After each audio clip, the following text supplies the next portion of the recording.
Shalom Aleichem. Shalom Aleichem. Shalom Aleichem. To get right with God. Topic for today is to get right with God. దేవునితో సరైన సంబంధ బాంధవ్యాలు కలిగి ఉండాలంటే ఎలా ఉండాలి మనం? The text is from Psalms 15. 15వ దావీదు కీర్తన మనం చదువుకున్నప్పుడు, who may abide in your tent, who may dwell on your holy hill. Questioning who is worthy to be in God's presence, enjoying fellowship with Him and live under His protection. దేవుని సంరక్షణలో, దేవుని సహవాసములో, దేవుని సన్నిధిలో ఉండటానికి యోగ్యత ఏంటి? Who is worthy to be in God's presence. దేవుని సన్నిధిలో ఉండటానికి, ఆయన సంరక్షణ సహవాసంలో ఉండటానికి who is worthy? Ethical, upright and honest character is required to access the holy hill of God's presence. దేవుని సన్నిధిలో పరిశుద్ధ పర్వతము నిలబడి యథార్థమైన హృదయం, వాక్యభావనము చదువుకోవచ్చు. యథార్థమైన ప్రవర్త కలిగి నీతి అనుసరించుతూ హృదయపూర్వకముగా నిజం పలుకువాడే, that person is worthy to live in the presence of God.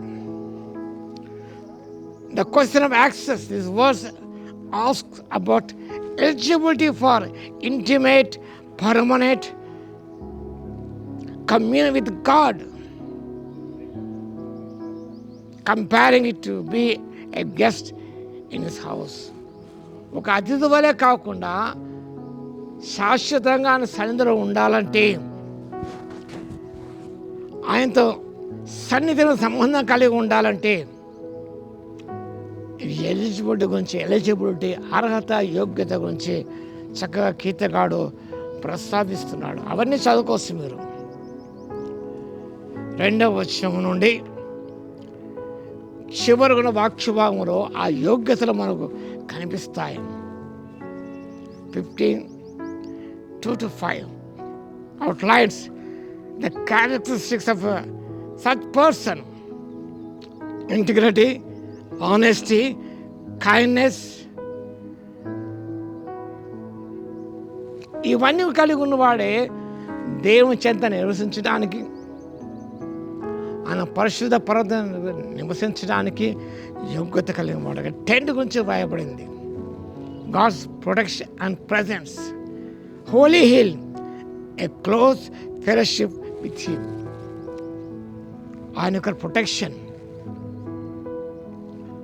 ఆయనకు సన్నిధి మనకు కావాలంటే, ఆయనతో క్లోజ్గా సహవాసం ఉండాలంటే వీ హ్యావ్ దిస్ క్యారెక్టరిస్టిక్స్. యథార్థమైన హృదయం కలిగి ఉండాలి, నీతి పలకాలి,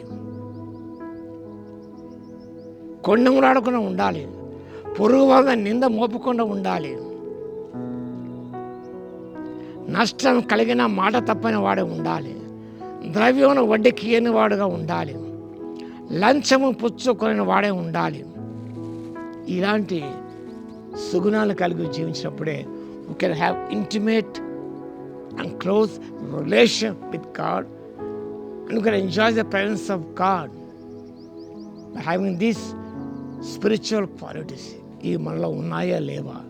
లేనట్టయితే దేవుడు నీతో నాతో సహవాసం చేయడు. అంత సహవాసం, సంబంధ బాంధవ్యాలు కలిగి ఉండాలంటే ఈ 10వ కీర్తన ఎంతో ప్రాముఖ్యమైనది. దావీదు మహారాజు రచించినాడు. కాబట్టి అలాంటి ఆత్మీయ లక్షణాలు కలిగి జీవిస్తూ, దేవునితో సన్నిహితంగా జీవిస్తూ ముందుకు సాగిపోవడానికి పరిశుద్ధాత్మ దేవుడి శక్తిని దయచేయును గాక. ఆమేన్. స్తుతికి పాత్ర మహోన్నతరం స్తోత్ర తండ్రి,